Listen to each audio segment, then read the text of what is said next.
Finalzinho de... Pronto, tá no ar. Aí.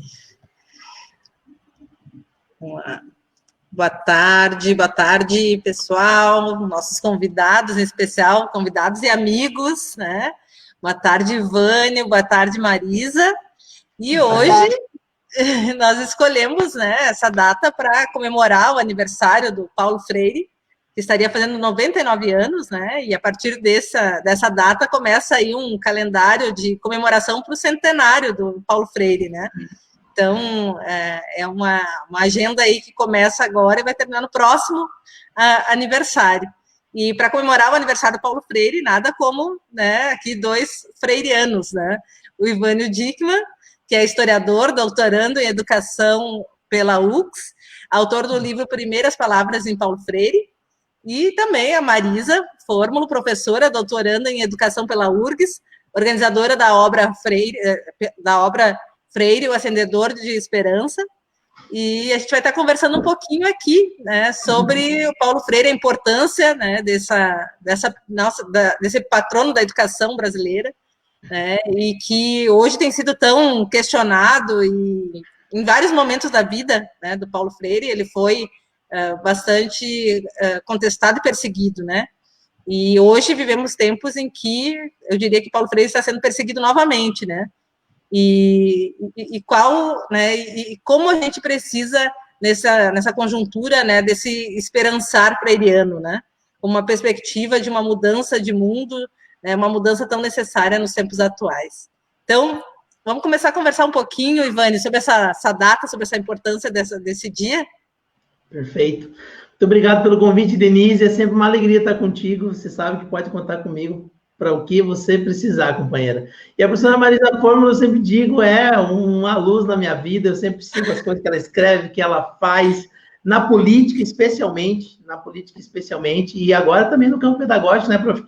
E nós dois doutorandos, agora ela doutorando, eu doutorando, estamos no mesmo... E por incrível que pareça, nós estamos na mesma fase da vida, prof, né, juntos. E falando em vida... Oi. Ivandro, ou tu te adiantaste ou eu me atrasei, porque... Quantos anos tu tens, Ivandro? Eu faço 40, dia 25 agora. Quase a mesma coisa. Eu tenho quase o dobro. Eu tenho 76. Viu só? É quase a mesma idade. Estamos na... Eu brinco com os meus amigos, eu já estou chegando a um terço da minha vida, já 40 anos, já, né? Mas falando em vida, né, é importantíssimo falar do aniversário do Freire. 99 anos já é um privilégio estar na lembrança das pessoas. Se ele tivesse vivo hoje, ele faria exatamente hoje 99 anos. E como você disse, Denise, hoje se abre um caminho de 365 dias até o centenário freiriano, que é, sem dúvida nenhuma, vai ser um marco na pedagogia mundial o ano que vem, dia 19 de setembro, um ano a partir de hoje. Comemorar o aniversário do Freire é fazer o que a gente faz nos nossos aniversários, festejar a vida, né? Festejar mais um ano de presença, mais um ano de caminhada. Embora o Freire não esteja mais conosco já há algum tempo, ele se faz presente, né? Se faz presente pelos freirianos e freirianas que se dedicam a manter seu legado vivo, se faz presente quando alguém fala de bem dele, quando alguém fala de mal, ele se recorda.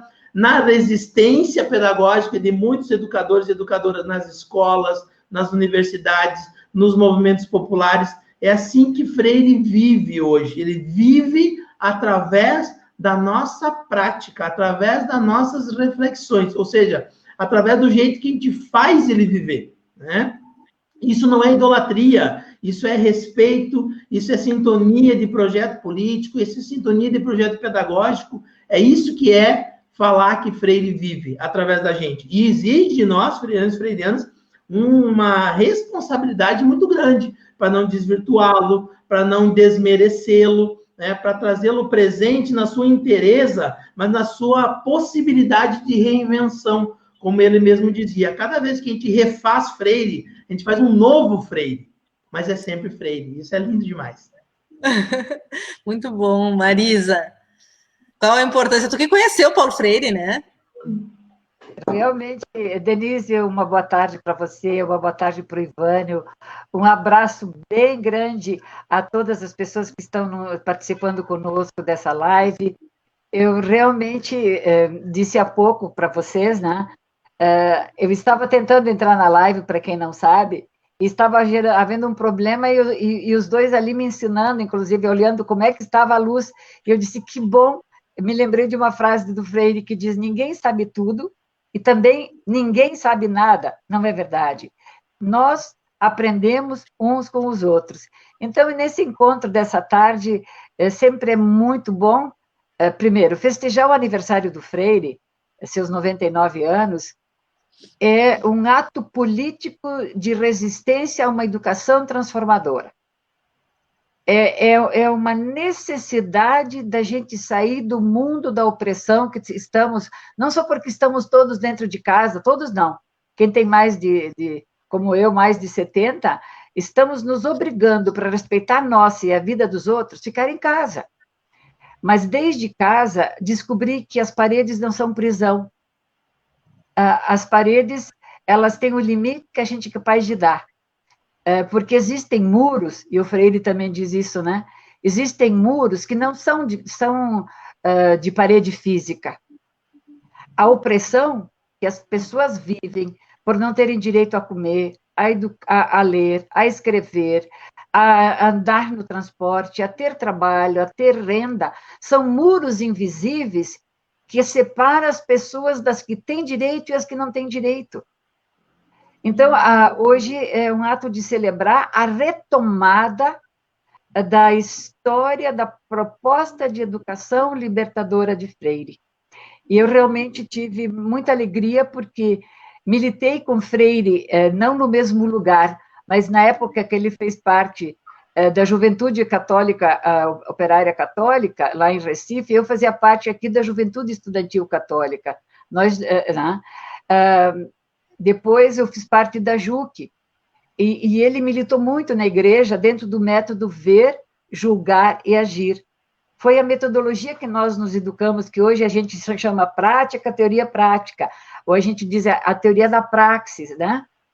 E quando nós começamos a trabalhar em Caxias, Denise e Vânio e todas as pessoas que trabalharam para fazer esse registro da vinda de Freire, que depois eu vou dizer o nome de todo mundo, nós tivemos a experiência de ter Freire em Caxias por 3 dias, quase. E eu tenho alegria, eu gosto de mostrar, eu tenho várias obras com autógrafos dele.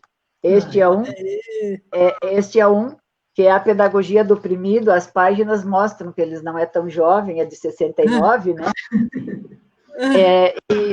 E ele, de fato, marcou muito para quem pôde participar dos debates, das conversas, dos jantares, da reunião do PT, porque ele também foi fundador do PT, e a Gessi Prates, que trabalhou com a Denise, que foi a nossa grande inspiradora na política partidária, né, Denise? Sim. Veja, ela foi sua assessora e foi minha mestra na política, né? Ela era amiga do Freire, e ela convidou nós. Eu me lembro, eu coordenei o evento, e ela me ligou, ela disse, Marisa, a gente podia reunir com o Freire à noite, chamando todos os sindicalizados, os partidos de esquerda, para a gente discutir, e aí ele aceitou. Então, nós tivemos uma reunião, inclusive, partidária, ele contou por que ele ingressou, porque ele apoiou a criação do PT como um partido que deveria ter prioridade à sociedade excluída, os invisíveis, os escondidos, os que não tinham os direitos, isto é, todos os oprimidos, e a obra dele é exatamente a fundamental, é essa, né? Como é que as pessoas podem deixar de ser exploradas, oprimidas e desumanizadas como estão? Por quê? Como fazê-lo? É isso que ele nos tenta explicar. E por isso que ele foi perseguido, né? Porque é muito revolucionário, é muito revolucionário, né? É pensar a educação, realmente, a educação transformadora, né, a partir da realidade, ela localizada, né, no tempo e no momento histórico, né, e no espaço em que as pessoas vivem.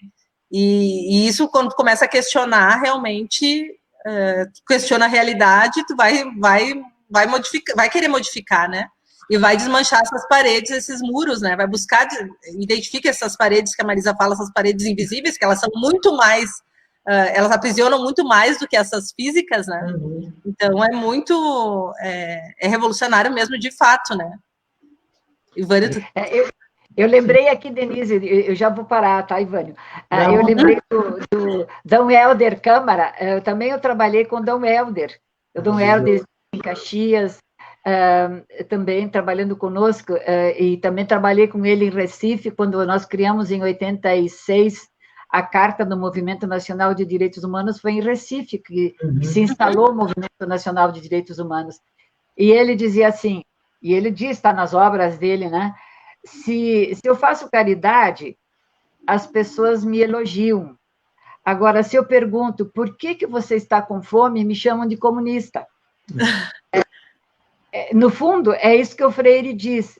A pessoa tem que entender por que ela passa fome. A pessoa tem que entender por que ela não tem trabalho, por que ela não tem renda, por que ela não tem casa, por que ela não sabe ler. Não saber ler é um grande muro. É muito maior que um muro feito de cimento e pedra. Está excluído, porque o muro, até a gente pula o muro de cimento e pedra, mas esse, como é que você pula se não aprende a ler e escrever? Uhum. É verdade. Eu acho genial essa lembrança que a Prof. Marisa traz e que o Lula, que o Freire foi fundador junto com o Lula e com outras lideranças do Partido dos Trabalhadores. E vou fazer um recorte rápido aqui para dizer isso, porque é inseparável Paulo Freire do aspecto pedagógico, porque ele é hoje o patrão da educação brasileira, ele é reconhecido mundialmente como um pensador da educação, mas também é inseparável Paulo Freire do aspecto político. No aspecto político no sentido mais lindo e mais positivo da palavra, que é de visão de mundo, de pronunciamento de mundo, e esse mundo ele é ético, ele é amoroso, ele é um mundo onde todos podem, de fato, e ninguém passa necessidade. E quando a gente lembra que o Freire fundou o PT, ele junto com o Brandão, com o Gadotti e com o Romão, se não me falha a memória, não, com o Saviani, eles escreveram a primeira cartilha para educação popular, que virou depois o programa de educação do Partido dos Trabalhadores. Eles escreveram ainda quando estava se desenhando o partido, uma proposta educativa nova. Vejam que 4 placas tectônicas da educação. Saviani, Brandão, Gadotti e Freire. Só podia vir um texto bom, né? Isso está no histórico do partido como a primeira escrita, propondo políticas públicas de educação popular, porque é isso que a Prof. Marisa está dizendo. O oprimido na escola é diferente do abastado na escola.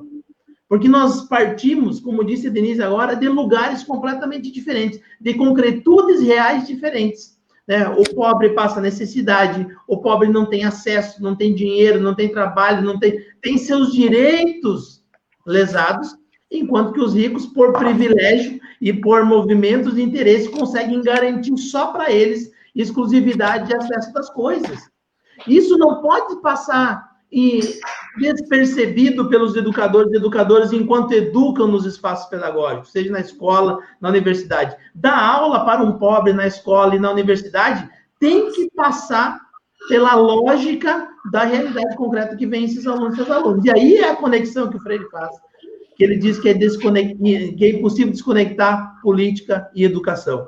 Porque educação não é uma tarefa neutra, ela não se neutraliza diante da realidade. A educação, ela tem sim um papel transformador, ao dar luz para esses problemas sociais que a educação tradicional, bancária, não dá. Por quê? Porque um aluno, uma aluna que começa a ler a própria realidade, a partir do processo de aprendizagem na escola, ela vai sim querer se engajar no movimento popular, num partido político transformador, com outros iguais a ele, iguais a ela, que fazem a luta para a melhoria do seu bairro, melhoria da sua igreja, nas igrejas que elas participam. Enfim, a educação pode ser sim o estupim da mudança. Ela não muda o mundo sozinha, mas ela é sim o estupim da mudança quando ela planta essas sementes de transformação dentro de cada aluno, de cada aluna. Eu não tenho dúvida disso.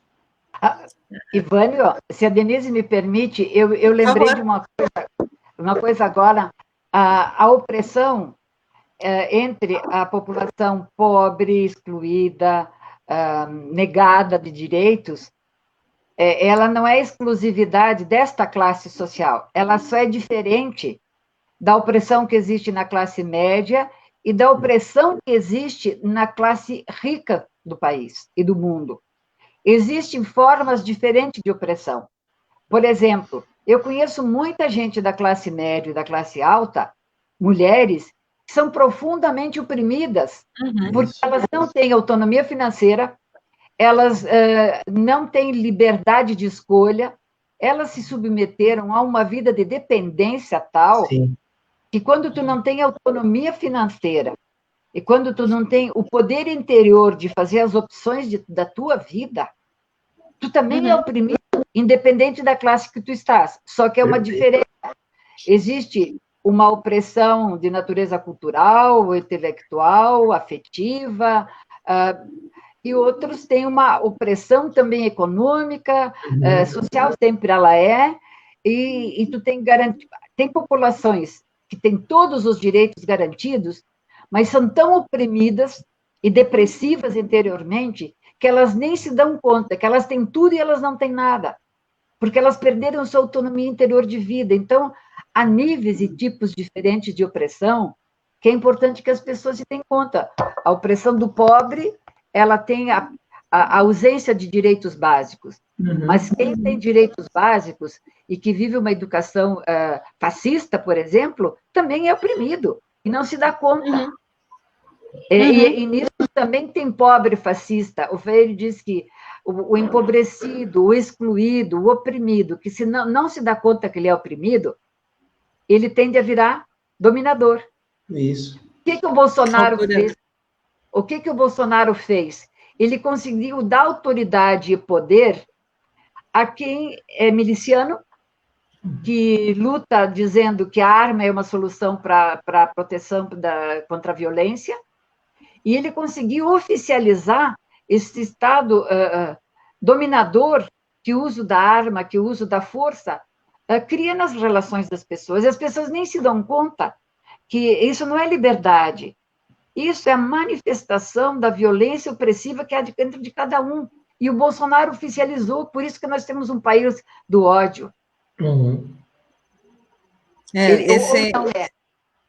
Sim, não, esse movimento se utiliza muito desse discurso de ódio para cooptar, né, as classes sociais que, na verdade, precisariam mais do Estado, mas são seduzidas por um debate que, na verdade, coloca o trabalhador contra o trabalhador, né, o excluído contra outro excluído. É muito perverso, né, essa forma como esse governo tem agido, e é óbvio que nessa conjuntura, né, Paulo Freire não cabe, né? Na verdade, nem a educação não cabe. A gente vive hoje um governo que ataca a educação pública, né, que não respeita as escolhas de reitoria. A gente viu agora, né, a URGS, né, sendo atacada o seu processo democrático eleito. É um processo que, na verdade, há muitos anos, né, sempre vem se referendando as escolhas da comunidade acadêmica, né, quanto à questão da reitoria, e agora simplesmente se nomeia o terceiro colocado. Então, tudo isso mostra um governo que realmente ataca a educação, né, e que quer acabar com a autonomia universitária, né. Eu quero aproveitar só e registrar também aqui algumas presenças, né, o pessoal que está nos acompanhando, né, aqui a gente tem muitas pessoas, né, o Cristiano, a Alice Caberlon, Jaqueline Silva, Gelci Sorgato, todos, muito obrigada.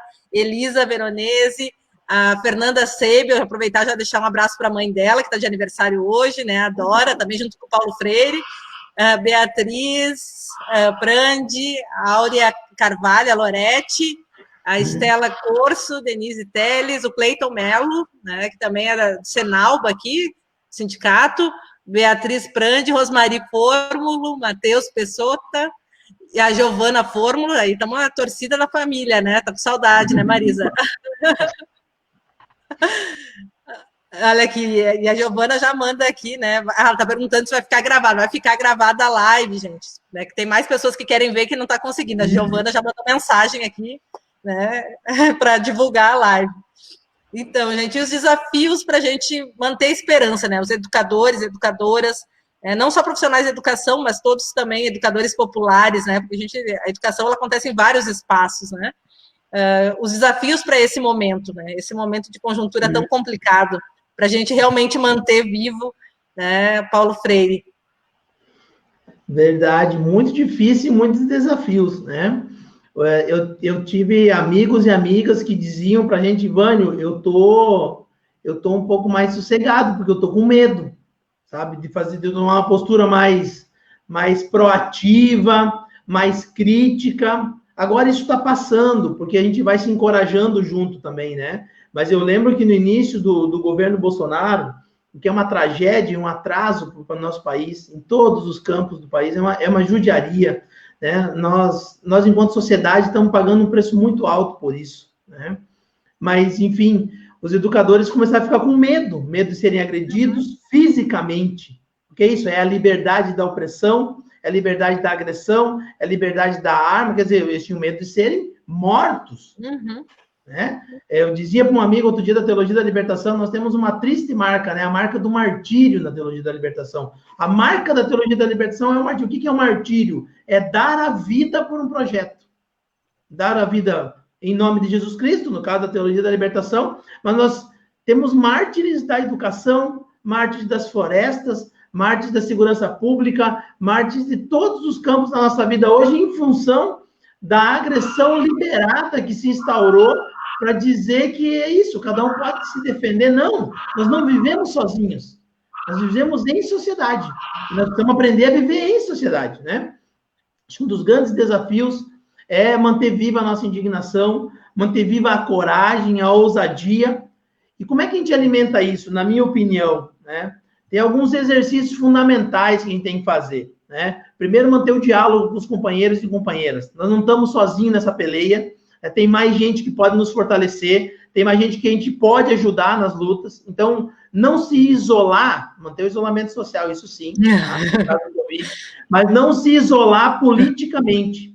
Não se isolar pedagogicamente, né? Arrumar companheiros e companheiras para manter a luta viva. Segunda coisa é manter os estudos. Nós temos que manter as nossas leituras, isso mantém a nossa mente sadia, a nossa mente aberta a aprender coisas novas, como a prof. Marisa disse no início do nosso encontro hoje.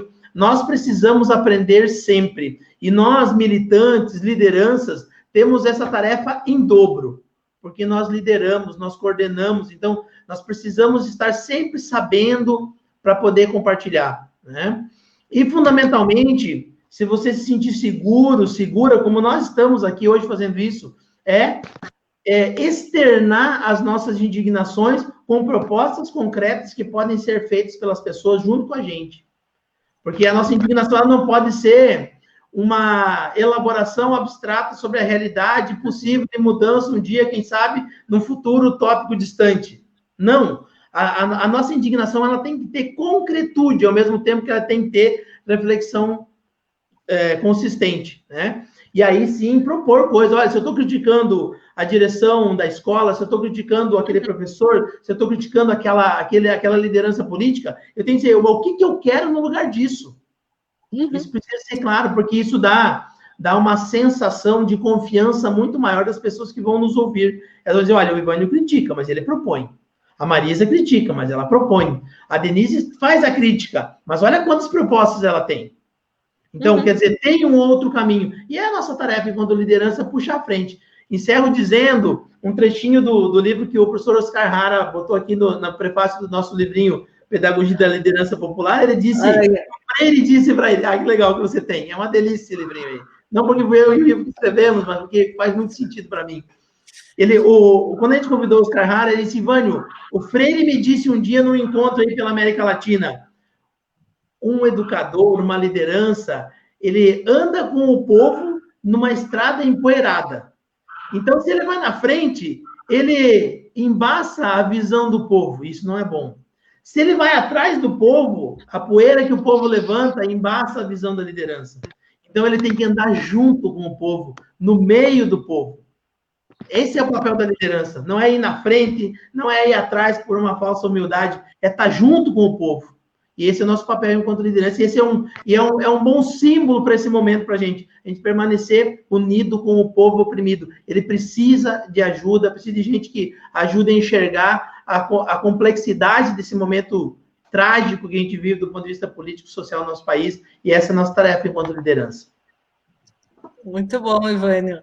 Antes da Marisa também responder desses desafios, deixa eu citar mais algumas presenças, né? A Lídia Weber, Valdomiro Grande, a Annelise Lauter, a Laíra Herrera, a Vânia Herédia também está aqui conosco, A gente também tem a Isadora Roncarelli, e a minha mãe também está em isolamento, a Benta, Maria Lúcia Vani, tem várias pessoas, gente. Gilberto Ledur, então, Marisa, os desafios, então, nessa conjuntura.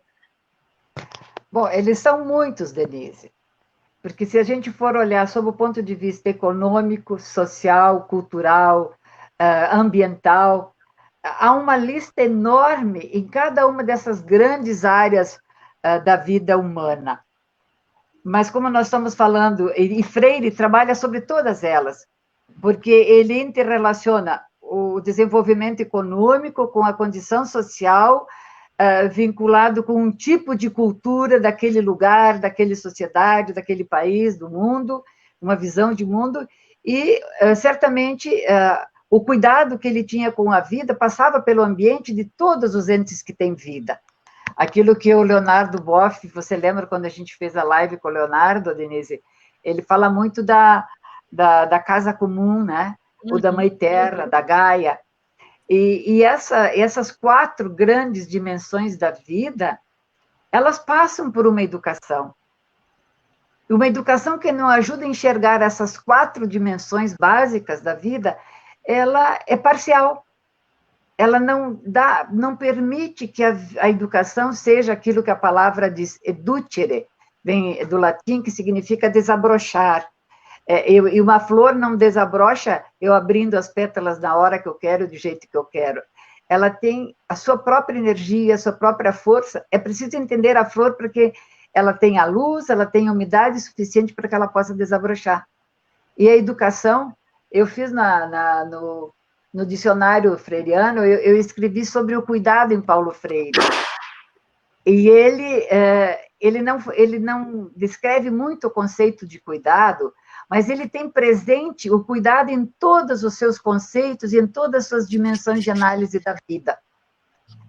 Quando ele luta pela superação da opressão, na pedagogia do oprimido, ele busca a dignidade da plenitude da vida dos humanos, que envolve tudo isso que eu estou dizendo. E hoje, sabe que parece que hoje, ao comemorar os 99 anos dele, seja um tempo que não precise muito, ou que seja difícil falar de Freire, eu penso e tenho a ousadia de dizer que é necessário, não só de Freire, mas de Freire e de todas as propostas pedagógicas que ajudam as pessoas a se dar conta de onde estão e para onde querem ir. O Freire diz, se eu quero atravessar uma rua, eu tenho que ver o lado que eu estou. Quer dizer, onde é que nós estamos hoje? Aqui em Caxias, concretamente. Nós estamos numa cidade que é feliz, uma cidade que tem melhorado as suas condições de vida para todos. Eu ajudei a implantar o Fome Zero, e nós tínhamos, na época, 5,6% da população de Caxias que passava fome. Eram mais de 21 mil pessoas que não tinham o direito de comer todos os dias e todos os horários. E aí nós começamos o trabalho Fome Zero, depois o trabalho 10 Fome Zero, que o Mauro Manente foi o que coordenou muitos anos, e o Sérgio Chaves. E aí a gente conheceu, trouxe para a visão do povo de Caxias, a Caxias escondida, a Caxias dos pobres, dos que não têm trabalho, não têm renda. E agora, quando terminar esse auxílio, não tem política de trabalho, não tem política de inclusão. Como é que essas pessoas vão viver a partir do ano que vem? As pessoas que estão na rua hoje, qual é a política pública que tem? Então, o desafio hoje maior é garantir a vida para as pessoas. E as políticas públicas têm que voltar para essa cidade, para esse estado, para esse país, para o mundo. E dá para ver que nem todo mundo se deu conta que a pandemia tenha deixado uma lição de solidariedade. Tem muita gente que se deu conta, sim, mas tem muita gente que não se deu. Então, o mundo não vai mudar só porque deu uma pandemia. Por que ele não muda só por isso? Porque tem um sistema financeiro do mundo que quer sobreviver às custas de todos. Uhum. Não importa se morre gente, se tu envenena os produtos, se tu não dá vacina para todos, se tu só cuida dos que têm... Não importa, o que importa é que se mantenha um sistema financeiro que dê lucratividade para quem tem grandes valores financeiros ou quem tem grandes conglomerados de capital. E enquanto não se democratiza o poder econômico, enquanto não se tem um Estado forte com políticas públicas para a saúde, para a educação, para o trabalho e renda, para a segurança, nós não temos condições de fazer uma educação de qualidade, porque a educação, ela passa pela vida real das pessoas. E eu agora lembro dos professores e professoras, como eu também sou professora. Eu vou pedir um minutinho para falar disso. Claro. Tu disseste que a Rosmari está participando, a Rosmari está com Covid. Ela foi para a escola, e encontrou colegas que também não sabiam que tinham Covid. Uhum. Então, o ato de educar na escola está deixando tanta sobrecarga e tantas pessoas com risco, e nós não temos um sistema público que assuma a responsabilidade de dar as condições reais para trabalhar com as crianças mais excluídas, que são as da escola pública, quer sejam as creches, o ensino fundamental, o ensino médio. Por que se pensou aqui em Caxias tanto em abrir o comércio e não se pensou alternativas de gastar muito para abrir as escolas? Uhum. Abrir em escala, abrir... Então, o que está acontecendo? Não se prioriza a vida. E eu queria lembrar as pessoas, esse trabalho aqui, que não é meu, esse aqui, eu fiz o papel de organizadora. Olha aí, olha. Todo mundo tem o livro. Eu também tenho o teu livro. Mas esse trabalho aqui, eu quero homenagear hoje, Denise, uma grande educadora e freiriana, e que partiu há pouco tempo, a Justina Once. Ela escreveu no livro esse, O Acendedor de Esperança, ela tem ali umas 5 páginas, onde ela testemunha a sua luta organizativa do povo a partir do bairro, da escola, a partir do lugar que ela está instalada. E ela foi demonstrando, quando a gente organiza uma luta educativa entre a escola e a comunidade, onde as pessoas podem se perguntar: por que o meu filho não tem direito a ter caderno na escola? Por que eu não consigo dar um sapato? Por que eu não consigo ter trabalho? Essas perguntas parecem tão secundárias, mas elas são fundamentais. Eu lembro do Dom Helder: quando eu dou esmola, me aplaudem. Quando eu pergunto por que você passa fome, me chamam de comunista. Uhum. E aqui na nossa obra nós temos a Mary Rogério de Oliveira, a Claudete Piccolo, a Heloísa Lessa, a Dinara da Rosa Fogaça, a Janilza Bertoleza, a Cláudia Tetânico, a Gislane Freitas, a Maria Zelda Frisso, a Rosmari Fórbolo, a nossa querida Justina Onze foi a nossa vice-prefeita, secretária de Educação, que salvou tantas vidas, e ela partiu tão cedo. Desculpe, mas é que eu quero muito bem, e ela deixou um testemunho de luta pela vida das pessoas, e hoje as pessoas se desrespeitam tanto. E a Adriana Becker, que é uma professora de matemática, ela conseguiu provar, Ivan, que a matemática pode ser ensinada e aprendida a partir da realidade da vida das pessoas, e ela passa a ser amada, a matemática. Isso. Porque ela foi minha professora, gente. Ela estabelece a relação entre a tua vida. Por exemplo, se tu tem dinheiro para comprar comida, faz isso um cálculo matemático na escola. Por que não pode fazer isso? Por que tem gente que tem medo? Uhum.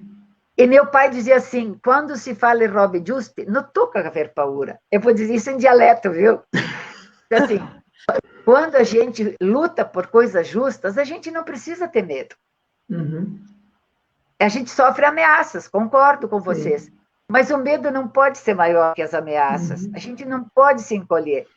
Tem uma lenda que diz que uma cidade foi invadida por um monstro e todo mundo começou a correr e sair da cidade. E só ficou um menino.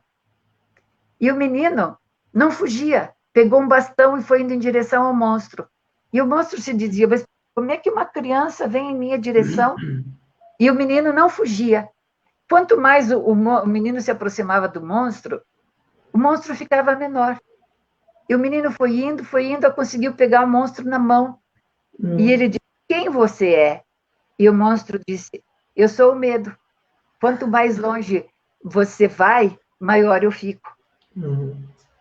Então, o medo é uma grande ameaça hoje no mundo, é um grande desafio enfrentar o medo, viu? Eu diria que o sentimento mais forte hoje é derrubar o medo, se fortalecer trabalhando com os outros, desde a família da gente mesmo, dos amigos, usando todo o sistema que hoje a vida te permite. E com isso eu quero continuar dizendo, quem também tem testemunhos e reflexões nessa nossa obra, O Acendedor de Esperanças. Tem a Márcia Carvalho, que ela analisa o que em 84, quando veio Paulo Freire, a cidade decidiu que eram prioridades para a educação, porque a gente pensava em educação com a cidade, com todas as redes, com a universidade. A educação não é de uma rede, é de uma cidade, é de uma região, é de um estado, de um país.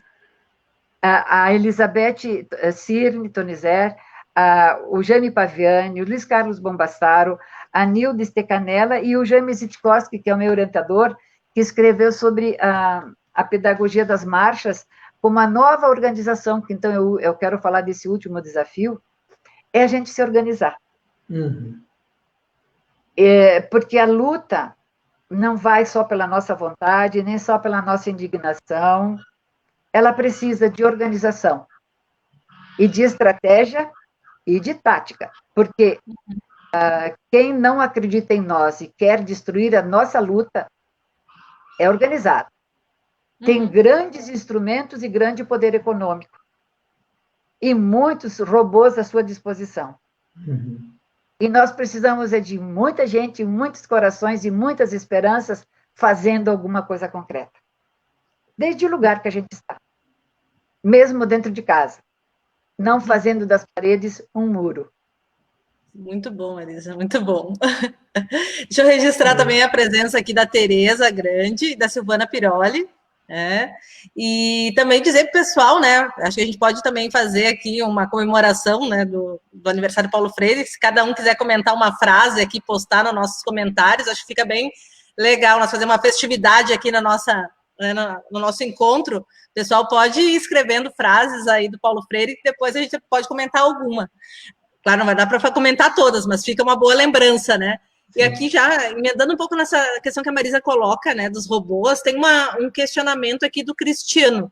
Deixa eu ver que tem vários comentários, né? Eu tenho que voltar lá para cima. O Cristiano Cardoso, ele traz uma reflexão interessante, né? Ele diz, tenho uma dúvida para pensarmos juntos. Além do analfabeto político do Brecht e do analfabeto da pessoa que não teve a oportunidade de aprender a ler, hoje temos também o analfabeto digital, pessoas com dificuldade nesse acesso também. Parece que quem não tem o WhatsApp está fora do mundo. Não, e pior, né? Quem está no WhatsApp também não quer dizer que esteja informado, né? Hoje em dia, porque o que tem no WhatsApp, as pessoas às vezes não conseguem nem identificar o que é real e o que não é, né? Então, acho que esse mundo digital está muito difícil de fazer a compreensão, né? De verdade. É verdade.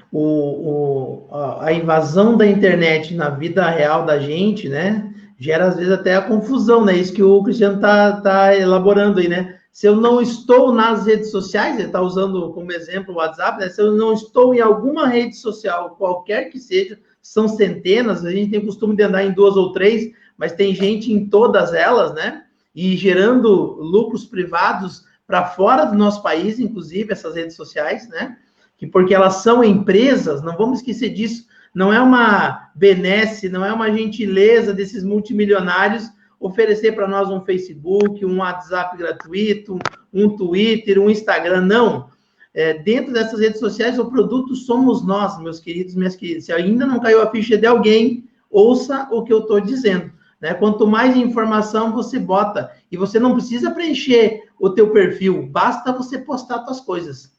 basta você falar. Essa nossa gravação aqui tem muita chance de estar sendo gravada na íntegra, vai ser traduzida e gerada legendas na íntegra para saber que tipos de palavras que nós dizemos para gerar facilidade para empresas impulsionarem os seus produtos. Para a gente é simples assim. Esse é o chamado Big Data.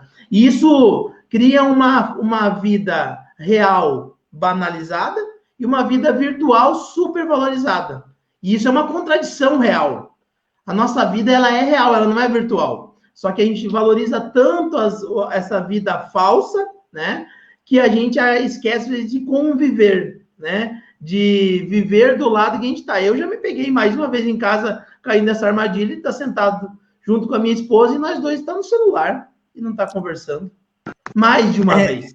Esses são os riscos que a gente corre de viver essa vida. E, sem dúvida nenhuma, o Cristiano tem razão a insinuar o analfabetismo digital hoje como mais um instrumento de opressão daqueles que não têm acesso a um cabo azul, que é o cabo da internet. Quer dizer, é uma outra forma atual, contemporânea de exclusão. E a pandemia escrachou isso. Porque diz, não, vocês vão para casa, as aulas serão online. Muito bem, meu amigo, mas quantas crianças da escola pública têm internet banda larga em casa para poder ver uma live como essa, que é por onde os professores estão mandando as aulas? E aí, vários ajustes que os professores tiveram que se manobrar por WhatsApp, porque todo mundo acha que todo mundo tem computador em casa, que todo mundo acha que tem 3, 4 celulares em casa, smartphone, né? Uhum. E internet banda larga. Então, e esse problema não está resolvido, está só posto, né? Está só exposto, melhor dizendo, né? Então, tem muita coisa para fazer, o Cristiano tem razão, nós temos que tomar cuidado para usar as redes sociais a nosso favor. Isso é inteligência, né? Nós usarmos para comunicar o que tem se comunicado, para transmitir a verdade, para partilhar os nossos projetos, para convidar e convencer as pessoas a trilharem os caminhos de libertação que nós temos proposto. Mas a mudança acontece na vida real concreta. Não adianta nós falar mal dos que não tem esgoto no nosso bairro, postar isso todo dia nas redes sociais. Precisa convencer, por pressão social política, os administradores da cidade a vir trazer as máquinas, cavocar os buracos e botar os canos para tratar o esgoto do nosso bairro. Não adianta ficar postando que não tem gestão pública, postando que não tem vereador bom na Câmara, postando que o presidente é isso, postando que o governador é aquilo, e na hora da eleição você votar nos mesmos. Então, exige uma prática concreta na relação com esse mundo virtual que a gente vive. E isso é uma aprendizagem. Isso seria o que eu vou usar o símbolo aqui do Cristiano, nós nos alfabetizarmos digitalmente. Usar o WhatsApp a favor das lutas populares, usar o Facebook a favor das lutas populares, usar qualquer instrumento que está na internet hoje, né, para mudar o mundo real concreto. E ela é a internet, eu não estou falando mal, não. Eu acho um grande instrumento que a humanidade criou, mas ela não pode virtualizar a nossa vida e nós achar que a vida é a vida virtual e não a concreta. Esse é o risco. Marisa, bom, tu quer comentar? Senão eu já ia te colocar num outro comentário aqui da Jaqueline. Maravilhosa, coloca... é uma freiriana, minha amiga, Jaqueline, obrigado por estar aí. Ela tem um livro lindo sobre a valorização do SUS, é uma enfermeira engajada na luta popular, maravilhosa. Jaque, beijo para você. Olha aqui, Marisa, ela está lembrando, né, que hoje comemora também 30 anos do SUS, né? E ela diz, então, que tem muito de Freire nos fundamentos do SUS. Então, um pouco disso, né, que a Justina tanto lutou pelo SUS, né, e também foi uma freiriana, né, na vida toda, né? Sem dúvida. O SUS, ele tem, por isso que ele é tido como o maior sistema de saúde pública do mundo, né?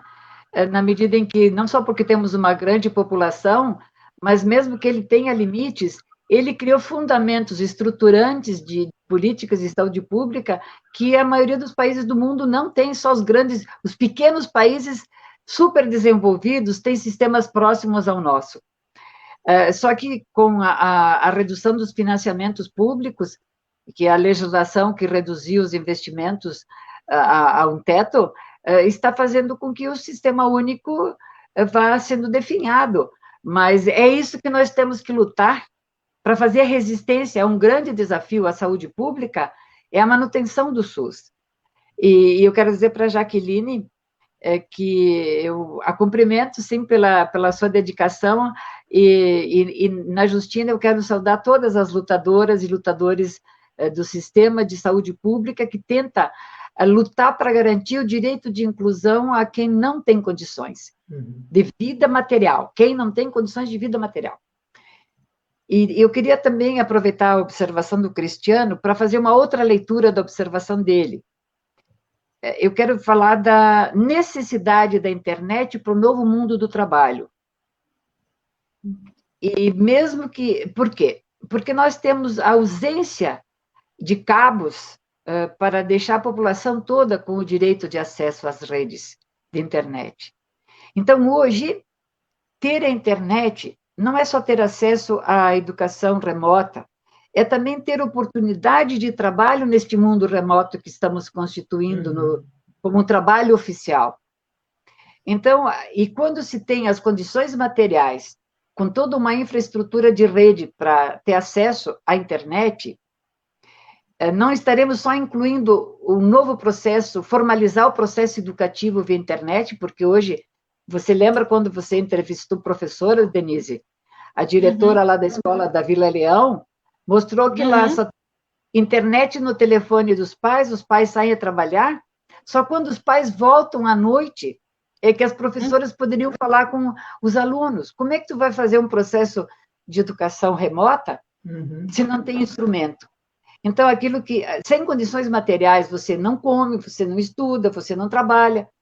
E eu quero fazer a relação da alfabetização à internet como condição para o novo mundo do trabalho. Então, ao mesmo tempo que tem um analfabeto político, porque ele não lê via internet o mundo real, ou acha que o mundo real é o da internet, sem a internet hoje não tem mais mundo do trabalho inclusivo. É condição sine qua non termos na cidade com acesso à internet para todos, para que se tenha uma nova capacitação para o mundo do trabalho, porque muita gente perdeu emprego e não tem mais esse emprego de volta, e não terá, porque fechou aquele tipo de processo de trabalho, e não tem mais como você estabelecer, sem o acesso à internet, relações de atualização do mundo do conhecimento. Então, eu deixo aqui um desafio também desse tempo, é garantir infraestrutura de internet a toda a sociedade. É criar uma nova condição de infraestrutura para o mundo do trabalho. E incluir mais gente num processo de geração de trabalho e renda, que é a condição de sair da miséria. Isso aí, Marisa. Vou compartilhar aqui também a frase da Estela, curso que também está de aniversário hoje, né? Estela, o pessoal vai comemorar aqui com Paulo Freire. Né? Muita gente de aniversário hoje. Ô, Denise, eu quero dar um presente para a turma antes que a gente esqueça, né? A gente vai terminar a live e vai falar. Dia de aniversário é dia de presente. Então, hoje é aniversário do Paulo Freire, e quem ganha presente somos nós, porque o Freire recebeu bastante presente em vida, né? Doutor honoris causas, ele hoje tem o título de patrono da educação brasileira. O ano passado, exatamente no dia 19 de setembro, do ano passado, Ivo e eu lançamos esse livro aqui, ó, 365 Dias com Paulo Freire. É um livro que elabora 12 obras do Freire, uma para cada mês do ano, e essas obras receberam, então, 30 comentários, 31 comentários por 265 freirianos e freirianas do Brasil e do mundo, que hoje estão aqui, o livro é todo em português, com o prefácio do professor Danilo Streck. E esse livro, ele é para ajudar as pessoas a mergulhar em Freire, como dizia o Gadotti, a se encharcar mais de Freire. Então, você pode ir lendo, os comentários têm uma página, 2 páginas no máximo. É para você ir ler todo dia Freire, porque nós somos freirianos todo dia ou nós não somos, tá? Essa é uma mensagem que eu quero deixar hoje. Não é freiriano de vez em quando. Ou você é freiriano todo dia, ou você não é. Então, você tem que escolher. É uma escolha que a gente faz. Porque você não tem como você ser crítico hoje e ser condizente e conservador amanhã. E depois de amanhã eu volto a ser crítico de novo. Não. Ou você é crítico ou você é conservador. Ou você é crítico ou você é opressor. Então, freirianismo é a mesma coisa, estava brincando com as palavras. Esse livro aqui está para venda só fisicamente, ele tem 680 páginas, eu brinco, é um livro de 1,5 kg, tá? É um livro grande, e agora ele está para download grátis. Eu passei para a Denise antes o link para vocês poderem baixar gratuitamente, é um link que é um mini site, onde você pode baixar a qualquer hora, funciona automaticamente, e nós queremos dar esse presente agora, nós não temos mais impresso, eu tenho esse aqui e mais um, só que o Ivo vendeu hoje de manhã para uma professora amiga dele. Então, assim, nós não temos ele mais livro físico. Então, vocês podem baixar o e-book na íntegra, não é um trechinho para ver, para você gostar e comprar livro. Não, é o livro de cabo a rabo, de capa a contracapa, para você baixar na íntegra e ler todo dia Paulo Freire. Então, vocês fiquem à vontade para baixar, é só botar o e-mail, e daí manda o arquivo direto para o teu e-mail. Você pode distribuir esse link nos teus grupos de WhatsApp, com os grupos dos profs da tua escola. Manda assim, ó, não interessa se ele é freiriano ou não é, você tem que cutucar, você tem que te botar na mesa o livro e dizer, olha, eu li esse livro aqui. E isso vai fazendo as pessoas se moverem também em direção a Paulo Freire a partir do que a gente escreve, né? A Denise tinha falado antes na apresentação que eu sou autor do livro Primeiras Palavras de Paulo Freire, são os 2 livros mais importantes da minha vida, da minha trajetória. Primeiras Palavras, que tem 52 conceitos, mais o 365.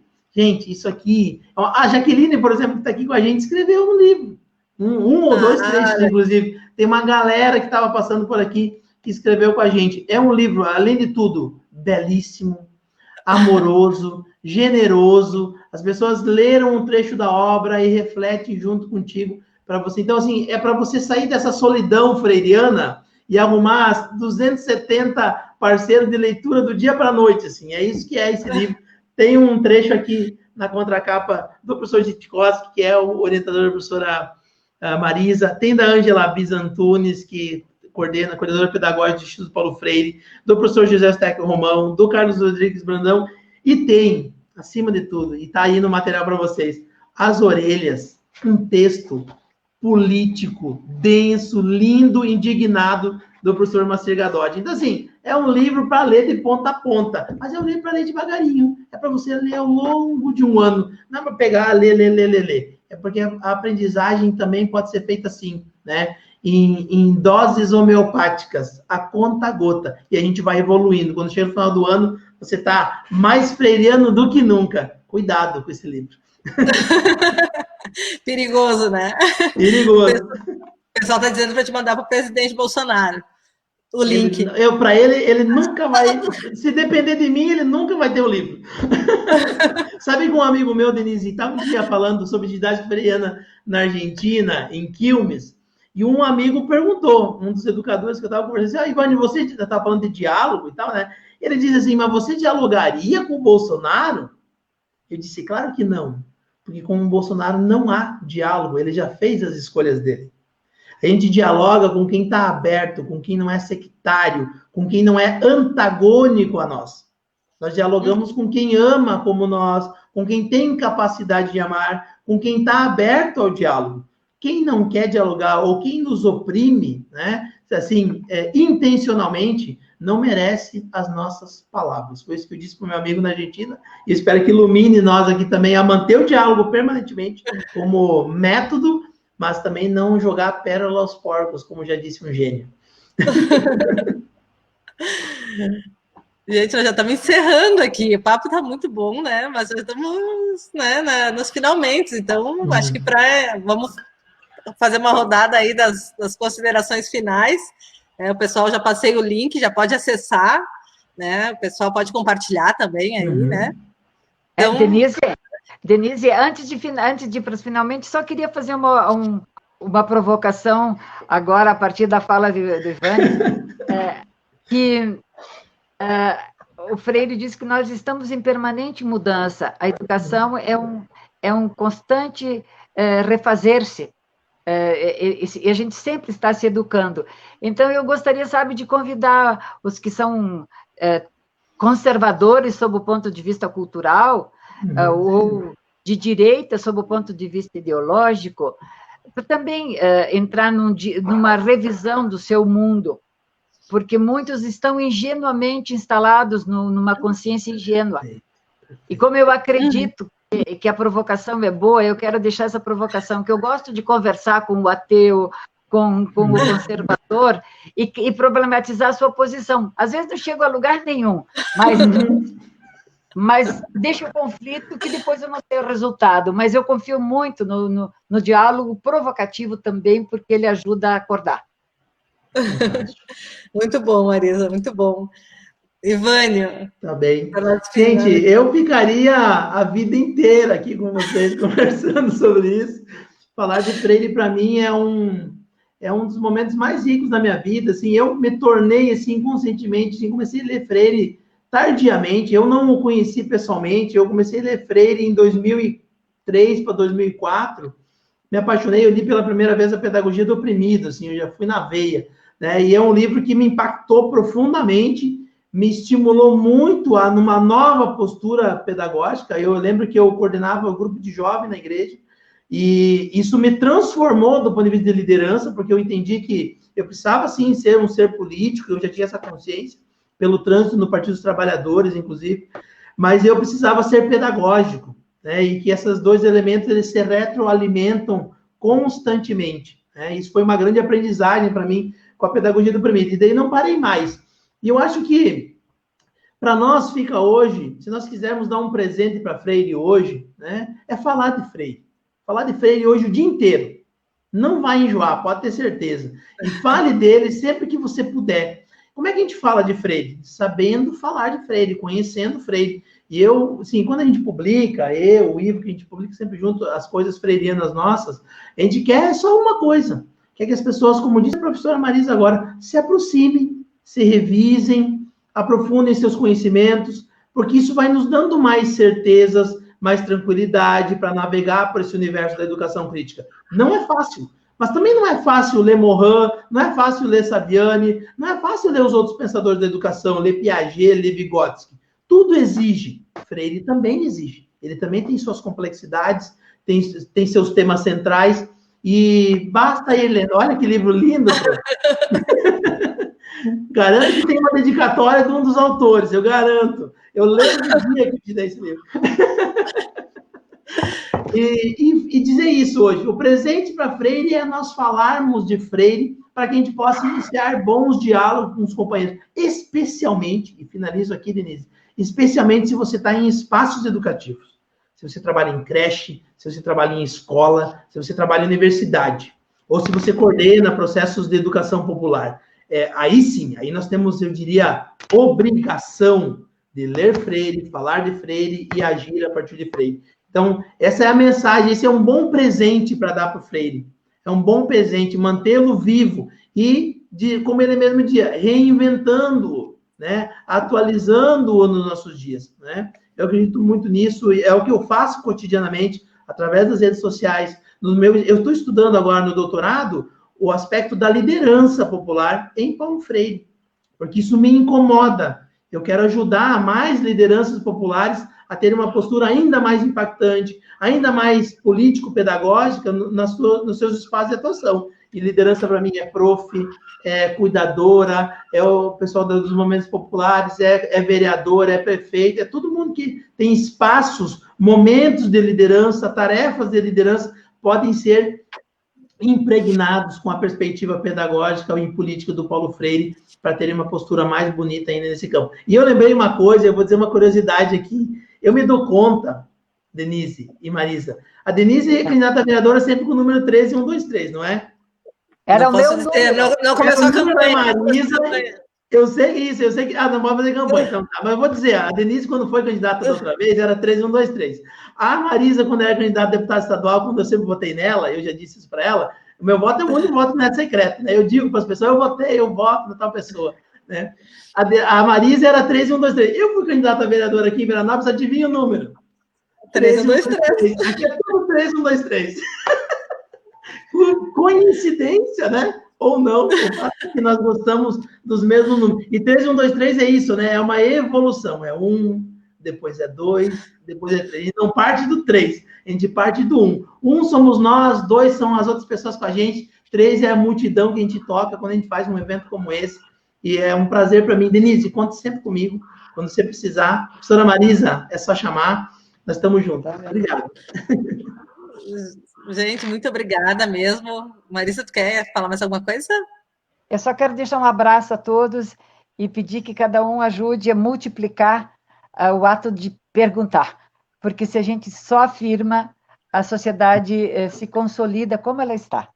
Então, o ato de dar-se conta, de ler o mundo que está aí, mas numa visão real e não uma visão das redes sociais apenas, pisando no lugar que as pessoas vivem e conversando com as pessoas desde o lugar que elas estão. Aí a gente muda. Tanto se a gente conversa com quem tem muito, como se a gente conversa com quem está de pé descalço e passando fome.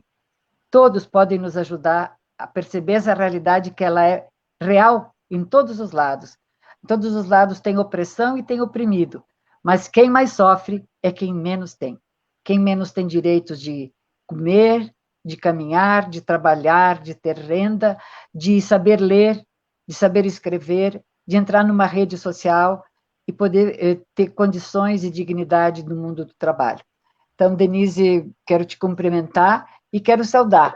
Eu saúdo com o copo vazio, porque a água que tinha eu tomei. A minha também. O Rubem Alves dizia, não é estando com a mão cheia que eu posso cumprimentar alguém. Eu só posso acolher alguém de mãos vazias. Então, eu quero acolher a todos os que querem, nesse momento, lutar pela vida dos que não estão incluídos nos seus direitos. Obrigada e parabéns pela tua luta, mulher educadora que tu és. Eu fico muito orgulhosa de ver a menina que começou a trabalhar comigo, porque ela era forte na época e ela continua crescendo e se transformando todo dia. E a você, meu menino educador, continue. A gente fica feliz de ver os jovens. Eu me sinto muito feliz de ver os jovens acreditando naquilo que a gente acredita. E nisso eu acabo concordando com o Rubem Alves. Ele disse que a gente quer filhos porque a gente é egoísta. A gente quer que eles aprendam a amar o que nós amamos. É por aí. Eu peço perdão desse egoísmo, tá? Gente, muito obrigada. Obrigada, Marisa. Obrigada, Ivane. Obrigada a todas as pessoas que aqui participaram dessa live, né? Essa live transformadora e que acho que conseguiu, né, trazer essa esperança tão necessária para esses tempos atuais. E muito afeto, né? Porque a gente precisa falar de transformação com afeto, com amor. E acho que a gente conseguiu fazer essa conversa, essa caminhada juntos. Então, muito obrigada, Marisa mesmo. Obrigada, Ivane. Obrigada a todos que nos acompanharam. Uma boa tarde, então, para todos, gente. Se puderem, compartilhem a live, né, com seus amigos, para que seus amigos também reflitam sobre Freire nesse aniversário. E também a gente vai ter aí todo um calendário aí, né, desse aniversário centenário do Freire. E vamos fazer mais debates. Então, boa tarde, pessoal. Até mais. Bom final de semana para todos. Tchau, tchau. Tchau, gente.